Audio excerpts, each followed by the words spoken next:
the summer months, and he was, over fatigued or worn out or anything like that.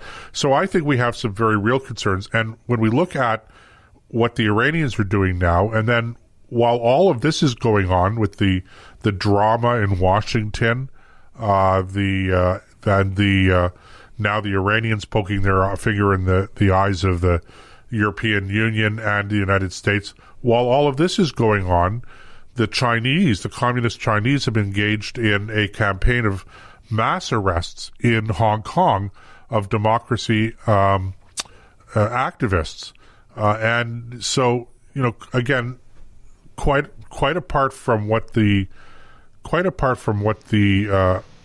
Chinese have been doing already in terms of being aggressive in the South China Sea and towards its neighbors, all of their complaints about Nepal, which is occupied territory. And it's funny, you always hear about the Israeli-occupied West Bank, but you never hear anybody referring to Chinese-occupied Nepal when they refer to Nepal, do they? So, just a little bit of an aside, I couldn't resist pointing that out. And then there have been confrontations between India and China as well.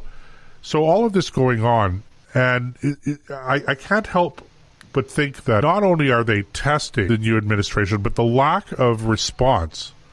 And in fairness, Biden has not been sworn in as president yet, so it's an incoming administration. We're still in a transition period, still in a period of unsettledness because of all of the shenanigans going on in Washington, the drama around, was the election stolen or not, et cetera, et cetera. But I think it's pretty safe to say that we now, after yesterday, we're pretty much in a situation where we know that it's going to be a Biden administration. That's a given, if he survives.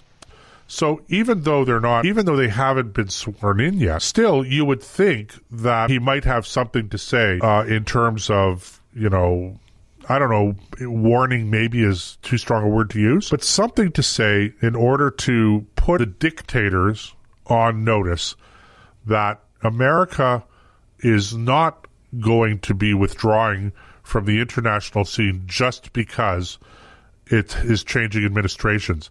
And I think that would also be a good thing to do to reassure our allies in the international community, American allies in the international community, that the United States is still going to be a major player, and that countries like Iran and communist China and North Korea can't expect that they're going to get a pass simply because Donald Trump is no longer in the White House. Well, I certainly hope that your estimation is correct. It would be presidential of Biden to do that, but like you, I am very nervous about not only his overall health, but his ability to be an effective leader. And being 78 years old, I mean, in 4 years, he's 82. I don't think even Reagan was that old when he was finally finished. But the point is that you've got somebody who the world will look at and say, oh, this is a golden opportunity. If I have an agenda that isn't exactly pro-American and I want to advance it, now is the time. Because, we don't know yet what the Americans are going to do. So let's see. You're going to be tested. And groups out there who have their own agendas are going to test the United States probably within the next 6 months, maybe sooner, who knows, to see what their response will be, and it will set the tone for American foreign policy and the world's reaction to it based on how he reacts to any threat or any provocation that comes from one of these rogue states. It's going to be a very, very interesting first year. I don't think there's any doubt of that. I'm wondering what the effect is going to be now, because Biden has, let's say, a special relationship. The Biden family enjoys a special relationship with the communist Chinese government. To put it mildly. So it'll be interesting to see how hard Biden pushes back on Chinese aggression in that part of the world.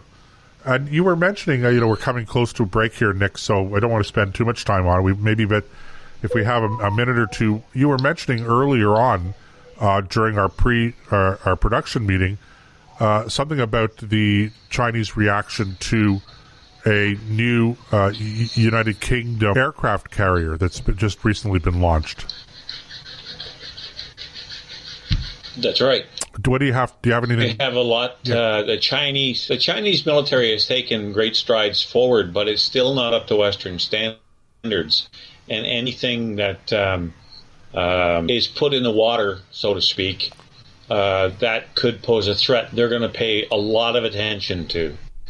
The biggest threat from a Chinese point of view is still the American Navy, because they have 11 aircraft carriers.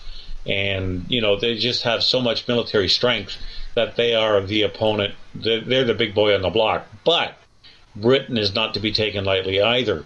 They have a respectable fleet of its own, and they have the ability to work hand in hand with the Americans and to help support them in whatever it is that they want to do. So this is, from a Chinese point of view, it's a credible threat. And they're watching this to see how things are going to unfold. Now, how will this play into it all? I don't know.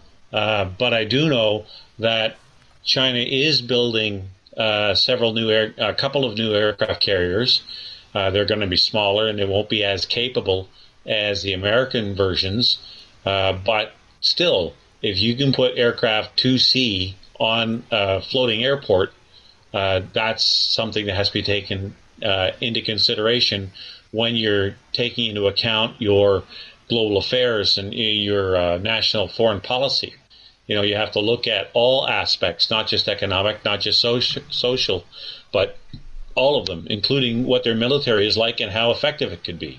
So, because the day may come when you have to cross swords with them, and you want to make sure that you're going to have the winning hand. So these kind of things, when Britain puts a new aircraft carrier in the water and a strike force to go with it, that's a real upping of the ante from the Allied side, from the Western side, and China's going to be watching that very closely. Yeah, it's I've been really curious what the end game is for the Chinese, and we've talked about this before, but there really is, there's very little defensive purpose to the Chinese massive expansion of their navy and naval capabilities, which they've been, which has been ongoing now for quite some time. So it'll be interesting to see what happens with that. Coming up to break time here, Nick. So, if ladies and gentlemen, if you're listening to the live show, one more chance for you to get up and take a breather and stretch your legs and maybe get yourself something cold to drink. If you're listening to us on the podcast, thanks for joining us, and we will catch you next time on the Nick and Joe Show here on ThinkRadio.ca.